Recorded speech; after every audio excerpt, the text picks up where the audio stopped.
Now, last step for the equipment today is going to be taking out the cartridge filter. Pump off.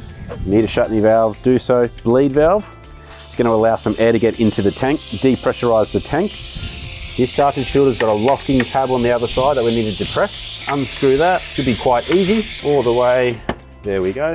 Lid should come straight off. Put that aside. Spigot it out, and the cartridge filter on day 2. Still just as bad as what it was on day 1.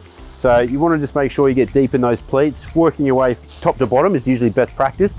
Pushes that debris down in the cartridge filter element. Filter's all nice and clean now, ready to go back in the tank. Dropping it down, you feel it go onto the locating spigot. Spigot on the top, the lid, straight over the top. There's no need to push it down or any sort of excessive force. Just simply screw the lid down. Now you hear it click. 1, 2, and then back half a turn. We'll make sure the bleed valve's open. Any sort of valves that you close need to be opened back up again, and power back on.